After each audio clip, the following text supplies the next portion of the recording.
Vous le savez, la fiscalité au Maroc qui sort de l'ombre, une fiscalité rayée de la liste grise de l'Union européenne, tant mieux. Les détails, comment ça marche, qu'est-ce qui va se passer, qu'est-ce qui s'est passé, les efforts du Maroc en la matière, c'est donc avec notre invité de la rédaction ce matin, Michel Rumi. Il répond aux questions de Pierre Boussel.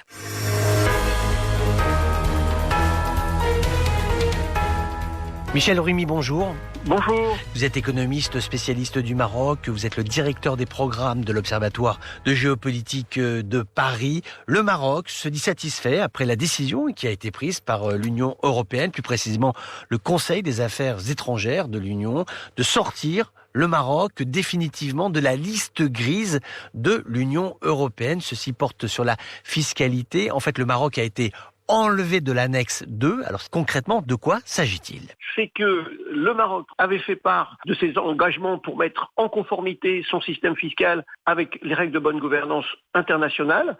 Et c'est ça ce qui est très très bien déjà. Et deuxième chose, c'est la récompense. L'Union européenne et aussi l'OCDE, fait que les partenaires du Royaume ont apprécié les efforts consentis en la matière et surtout dans la lignée d'une bonne gouvernance fiscale. C'est que le Maroc s'est déterminé à se conformer aux bonnes normes de bonne gouvernance en posant les mesures nécessaires et d'autre part, surtout à veiller à ses intérêts socio-économiques. Et donc, du coup, ce qui ressort, c'est qu'il y a une coopération positive, on va dire, entre les autorités marocaines et européennes sur ce sujet. Et ça rassure. Le Maroc, maintenant, fait partie des grands pays d'un club restreint ou qui font preuve, on va dire, d'une évolution positive quant à leur législation fiscale. Et c'est ça qui est très important pour le Maroc. Et c'est surtout la reconnaissance que le Maroc rentre dans ce club restreint. C'est ça qui est très important. Parce qu'en fait, aujourd'hui, nous sommes dans un monde qui est connecté. Donc, les mises à niveau des économies qui travaillent ensemble est importante, ne serait-ce d'un point de vue technique, mais également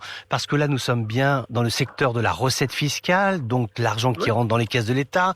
Nous avons des efforts à fournir dans le cadre de la lutte contre le Covid. Tout cela concourt en fait à la normalisation et à la cogestion d'économies qui sont riveraines de la mer Méditerranée. Oui, tout à fait. C'est ce qui est très important. Faut pas oublier, c'est que avec la vision du roi depuis à peu près une vingtaine d'années, le Maroc s'est engagé dans un nouveau 21e siècle. Et c'est ça qui est très important. Sa vision est très large. C'est qu'il s'aperçoit que le Maroc seul ne peut pas s'en sortir. Et donc, en même temps, faut pas oublier, malgré la Covid, et la Covid a encore plus fait remarquer la chose, nous sommes dans un monde, dans un système mondialisé. C'est-à-dire que nous ne pourrons sortir de cette Covid de façon, on va dire, satisfaisante que de façon unifiée, tout le monde ensemble. Et donc, on le voit au niveau fiscal, le Maroc a bien compris cette démarche et rentre sur cette gouvernance mondiale, et c'est ce qui est très important. Et en même temps, il ne faut pas oublier que, à la limite, je reprendrai l'image du phare de l'entrée de la Méditerranée, où à la limite, il faudrait guider d'autres pays du bassin méditerranéen pour pouvoir suivre cette démarche, pour pouvoir, et en même temps, sur le continent africain, de dire, voilà, si vous coopérez, si vous prenez des bonnes normes, et si vous participez, on va dire, à la mondialisation, eh bien, vous arrivez après à vous intégrer plus facilement dans le système économique mondial. Et toujours en conservant à l'esprit que des fiscalités qui sont coordonnées, qui travaillent ensemble, cela concourt à la libre circulation des investissements, des marchandises, des forces de travail de part et d'autre de la Méditerranée et également dans le contexte du commerce et des relations économiques mondiales.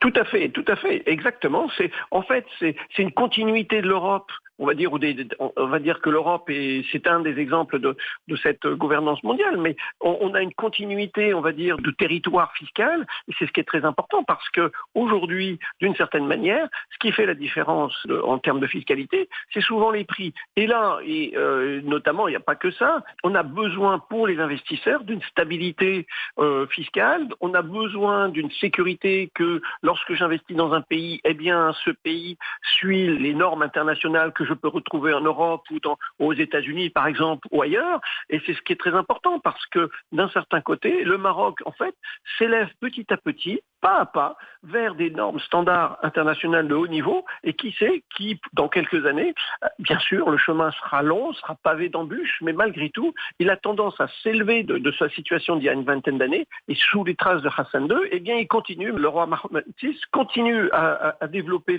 à tirer le Maroc vers, on va dire, cette double face européenne mais en même temps africaine, et il a un terrain favorable pour faire tout cela. Et c'est ce qui fait que, en même temps, si d'un côté, on va dire, les Marocains se trouvent à côté de l'Europe, et bien de l'autre côté, on se retrouve de l'Afrique, et que finalement, les Africains, quand ils vont se retrouver au Maroc, ils vont se dire, bah oui, mais c'est l'antichambre de l'Europe. Et quand les Européens viendront au Maroc, on dira, ah, mais on est dans l'antichambre de l'Afrique. Et c'est ce qui fait qu'en fait, il y a cette progressive, on va dire, normalité qui fait que ça ne peut qu'avoir des retombées favorables et positives pour l'économie et l'ensemble du Maghreb et de l'Afrique. Merci Michel Rumi d'avoir été avec nous ce matin sur les ondes de Radio Méditerranée Internationale.